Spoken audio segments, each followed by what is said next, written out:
의심 많은 도마. 과연 그것이 합당한 별명, 닉네임인가? 여러분 어떻게 생각하세요? 우리가 도마에 대해서 살펴보면서 도마가 어떻게 부활신앙을 갖게 되었고 그 도마가 의심에서 벗어나서 확고한 신앙을 가지고 하나님 나라를 위해 귀하게 쓰임받았는지 이 말씀을 나누려고 합니다. 왜냐하면 현대인들 중에는 도마와 같이 많은 의심을 가지고 살아가는 사람들이 많습니다. 그래서 오래 교회 생활을 하지만 믿음이 생기지 않고 갈등하고 있는 사람들이 적지 않게 있어요. 그래서 여러분들에게 주시는 말씀으로 받으시기를 바랍니다. 먼저 오늘 본문에 보면 도마가 결석했던 증거가 나오고 있어요. 24절에 보니까 12제자 중에 하나로서 디드모라 불리는 도마는 예수께서 오셨을 때에 함께 있지 아니한지라. 부활하신 예수님이 두려워하는 제자들을 직접 찾아가 주셨어요. 그것이 그 앞에 본문 앞에 19절부터 나와 있는 내용인데 그 자리에 도마는 없었습니다. 얼마나 큰 손해를 받는지 몰라요. 왜냐하면 부활의 소문이 퍼져나갔지만 다들 믿어지지 않는데 부활하신 주님이 직접 나타나셔서 제자들에게 부활하신 모습을 보여주셨거든요. 20절에 보면 손과 옆구리를 보이시니 제자들이 주를 보고 기뻐하더라. 이제 부활하신 주님 직접 만나니까 이 산 체험이 생겨서 확신을 갖게 되었죠. 그런데 거기서 끝난 거 아니에요? 예수님이 그들에게 평강이 있을지어다 하시면서 아버지께서 나를 보내신 것 같이 나도 너희를 보내노라. 새로운 사명이 주어졌습니다. 부활의 신앙과 함께 새로운 사명이 주어지고 한 걸음 더 나아가서 22절에 보니까 그들을 향하여 숨을 내쉬며 이르시되 성령을 받으라. 성령을 보내주실 것을 확실하게 약속하시고 누구든지 너희가 누구의 죄든지 사하면 사하질 것이요 누구의 죄든지 그대로 두면 그대로 있으리라 하는 엄청난 약속을 주십니다. 그러한 자리에 도마는 없었어요. 네. 오늘 시간상 왜 그가 그 자리에 없었을까 하는 것은 구체적으로 다루지 않겠지만 어쨌든 여러분 신앙생활 하면서 결석하는 거 안 좋습니다. 예. 언제 어느 때 하나님의 놀라운 은혜가 주어질지 몰라요. 사실은 하나님께서는 우리들을 부르실 때에 물론 개별적으로 부르시지만 항상 공동체로 부르셨습니다. 교회에 속하게 하셨어요. 그래서 교회를 세워주시고 부름받은 자들이 다 그리스도의 몸된 교회의 지체가 되어 살게 하셨습니다. 그러므로 공동체와 함께하는 것이 우리 신앙생활에 큰 유익을 가져다 줘요.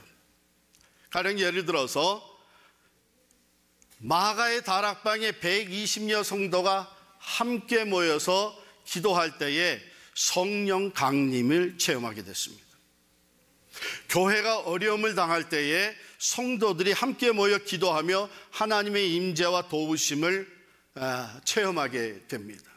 나중에 제자들을 만나니까 제자들이 자랑하듯이 너무나 익사이링하고 너무나 기뻐서 우리가 예수를 만났다. 예수님 부활하셨다. 그 얘기를 해주는 거예요. 25절에 보면 다른 제자들이 그에게 이르되 우리가 주를 보았노라 하니 도마는 이게 믿어지지가 않는 것이죠. 내가 그의 손에 못자국을 보며 내 손가락을 못자국에 넣으며 내 손을 그 옆구리에 넣어보지 않고는 믿지 아니하겠노라. 양손에 못이 박혔던 예수 그리스도, 옆구리에 창으로 찌림을 받았던 예수 그리스도, 그걸 내가 직접 보고 만져보지 않으면 믿지 못하겠다.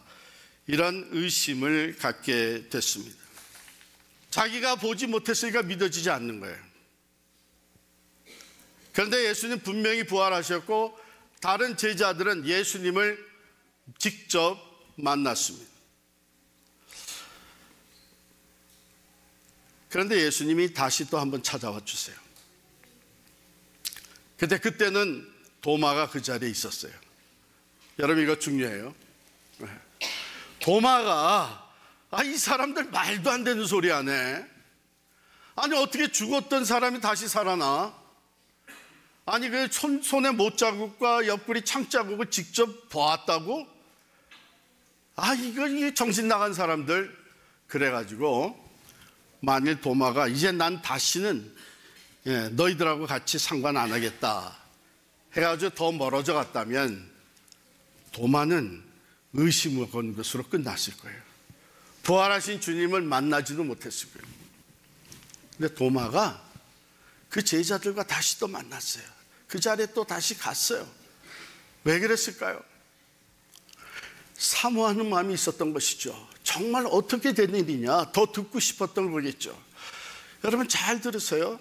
다른 사람들이 신앙의 놀라운 체험을 한 것이 내게 이해가 되지 않는다고, 내가 믿을 수 없는 일이라고 해서 등지지 마세요. 그들이 잘못됐다고 쉽게 판단하지 마세요. 오히려 그것이 여러분들의 사모하는 마음을 더욱더 뜨겁게 해줄 수 있기를 바랍니다. 하나님은 얼마든지 부활하신 그 능력과 만물을 다스리시며 초월적인 존재로서 얼마든지 우리의 그 논리와 우리의 판단을 뛰어넘는 초자연적인 역사를 이루시는 분이십니다. 참 다행스러운 것이죠. 도마가 그들과 다시 함께 있게 되었다고 하는 것. 왜냐하면 그 자리에 예수님이 찾아오셨어요. 그런데 두 번째 찾아오신 것은 전적으로 도마를 위해서 또 찾아오신 거예요. 보세요. 26절 보니까 여드레를 지나서 제자들이 다시 집안에 있을 때에 도마도 함께 있고 문들이 닫혔었다. 그런데 예수님께서 다시 그 가운데 나타나셔서 이르시되 너에게 평강이 있을지어다. 똑같이 인사를 하셨어요. 그리고 즉시 도마를 향합니다. 도마에게 이르시되 내 손가락을 이리 내밀어 내 손을 보고 내 손을 내밀어 내 옆구리에 넣어보라. 그리하여 믿음 없는 자가 되지 말고 믿는 자가 되라. 보세요. 어때요? 지금 두 번째 찾아오신 것은 도마를 위해서 도마의 말을 주님은 그 자리에는 안 계셨지만 제자들에게 하는 말을 주님은 다 듣고 계셨죠. 도마의 마음을 주님은 다 헤아리고 계셨죠.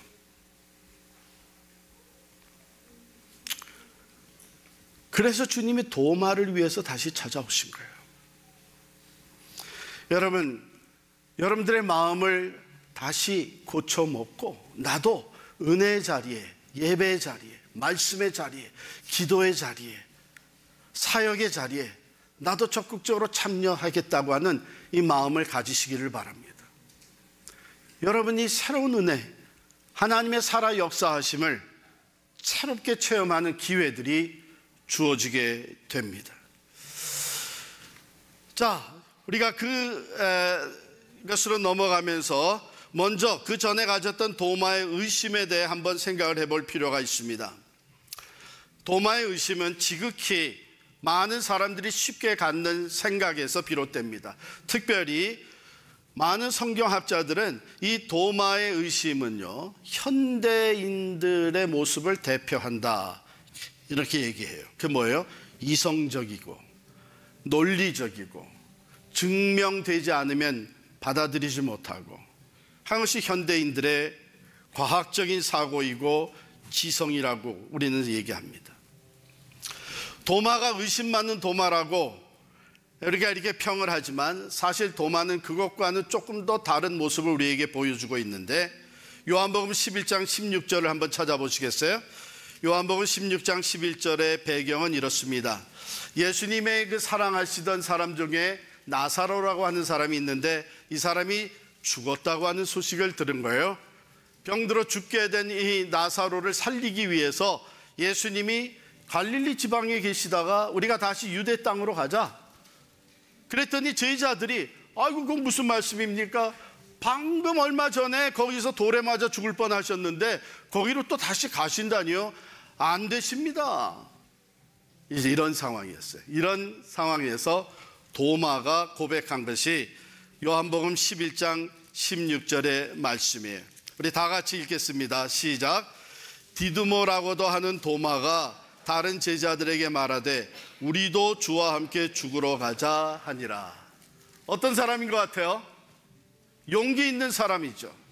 의협심이 있는 사람이죠. 지극히 예수를 사랑하는 사람입니다. 또 한 군데 찾아보겠어요. 요한복음 14장 5절을 찾아보겠습니다.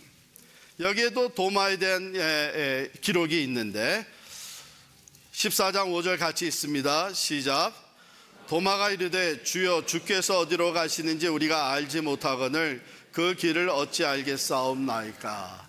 예수님이 제자들을 모으고 하시는 말씀이 이제 내가 너희를 떠나간다. 내가 아버지께로 돌아간다.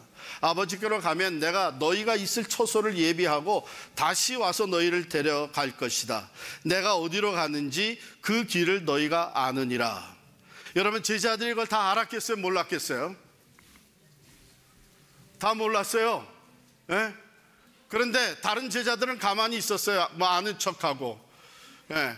요즘에도 말이에요. 그냥 하나님의 말씀을 들으면 설교자가 뭐라고 선포하면 그게 정확하게 무슨 뜻인지 지금 무슨 의미인지 잘 모르면서 무조건 일단 아멘 하는 사람들이 적지 않겠어요. 믿어서 손해볼 거 뭐 있냐, 뭐 이런 생각도 있을 수 있을 텐데, 도마는 정직한 사람이었어요. 도마는 예수님께 묻습니다. 뭐라고 그랬어요? 주께서 어디로 가시는지 우리가 알지 못하거늘 그 길을 어찌 알겠사옵나이까. We don't know your destination. 지금 어디가 주님이 가시는 destination인지 그걸 알지도 못하는데 어떻게 그곳으로 가는 길을 우리가 알 수 있겠습니까? 얼마나 솔직해요. 여기서 우리가 접하는 도마는 매우 이성적인 사람이고 정직한 사람이에요. 어떤 사람들은 이성보다 감정이 풍부해서 무슨 의미인지 정확하게 이해도 안 됐지만 그저 따라가는 사람. 왜? 은혜가 돼요. 감동이 돼요. 그래서 감성을 앞세우고 따라갑니다. 이런 사람들은 신앙에 쉽게 들어가요. 그러나 위험도 있습니다. 잘못된 미신이나 이단에 빠질 경향도 큽니다. 도마는 그런 사람은 아니었어요. 감정보다는 이성적인 사람이었어요. 무엇보다 이성으로 생각해보고 이해하고 믿는 사람입니다. 이런 사람들은 얼른 신앙에 들어가기는 어렵습니다.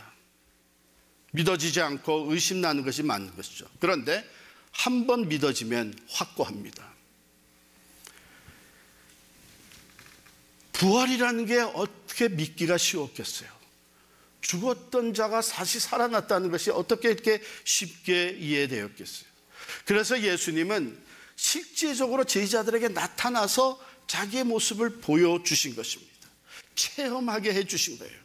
그런데 도마는 이걸 체험하지 못했기 때문에 의심할 수밖에 없었던 거예요. 어떻게 그런 일이 있을 수 있느냐? 그래서 우리는 도마는 의심하였지만 그의 의심은 정직한 의심이었다. 그의 의심은 오히려 건강한 의심이었다. 그런데 모든 의심이 다 그렇지는 않습니다. 어떤 경우에는 유행성 의심이 있어요. 그래서 모든 것을 다 의심해 봐야 된다고 하는 것이 이 시대적인 경향이 돼버리니까 그저 이미 다 증명된 것들도 또 의심하고 의심하는 이 유행성 의심이 있습니다. 그런가 하면 허영적인 의심이 있어요. 소위 지성 있는 의심해보는 것, 지성 있는 반드시 그 증명을 요구하는 것, 이것이 지성인이다. 논리적으로 맞아야 되는 것이다.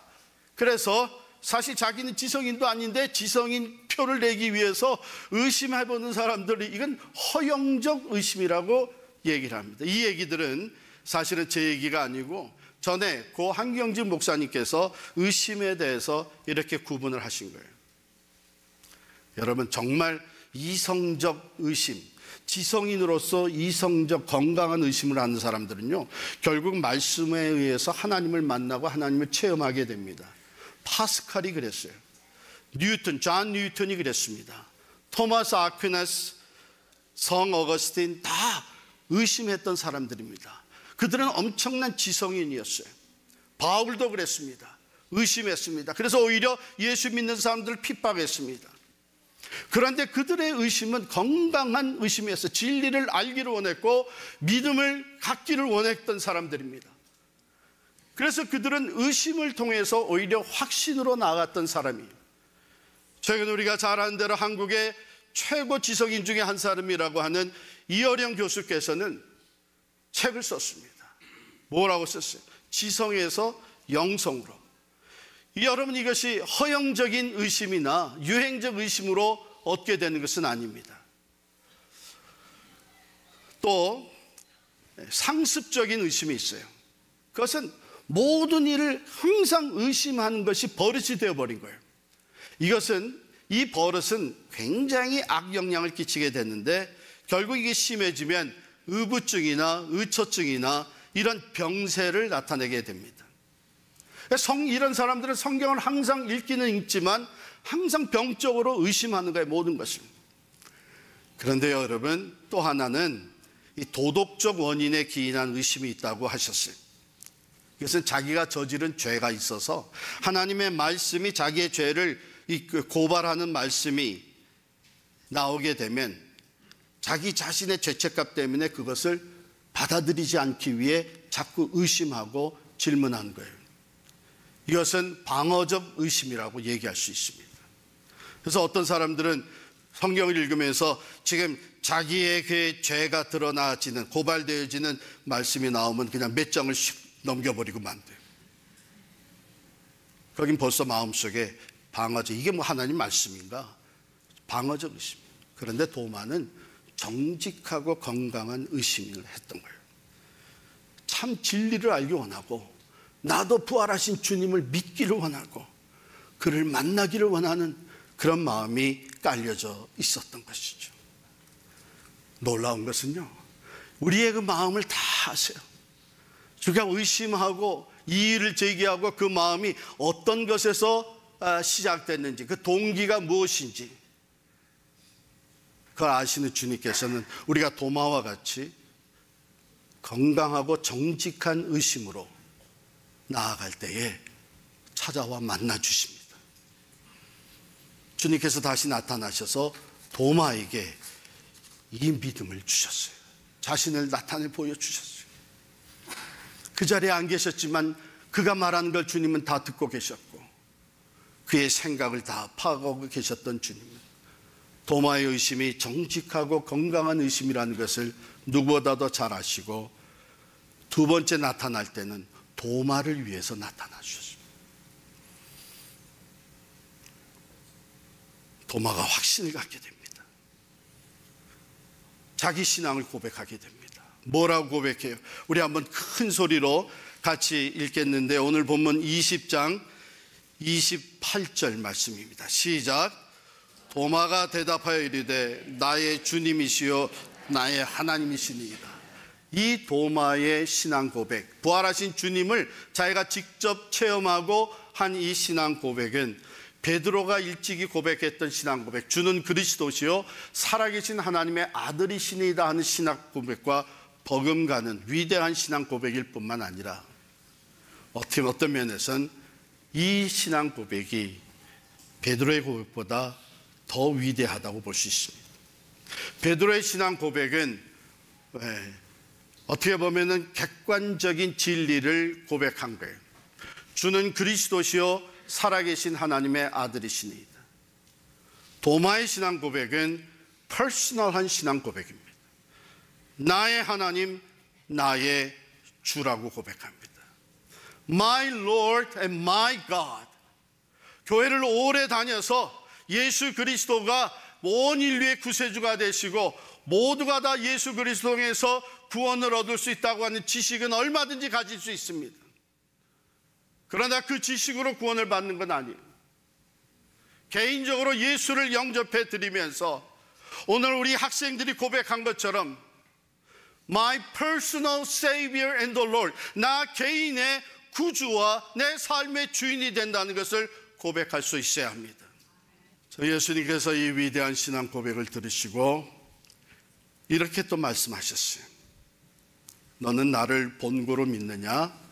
보지 못하고 믿는 자들은 복되도다. 도마에게 주신 말씀, 앞으로는 내가 이런 체험하고 내가 이렇게 확실하게 고백을 했으니까 앞으로는 네가 직접 보지 못해도 참 믿을 수 있기를 바란다. 그래서 더 복된 삶을 살기를 바란다. 이런 의미도 있겠지만 앞으로의 사람들, 앞으로 예수를 믿게 되는 사람들을 향해 말씀하신 겁니다. 우리들이죠.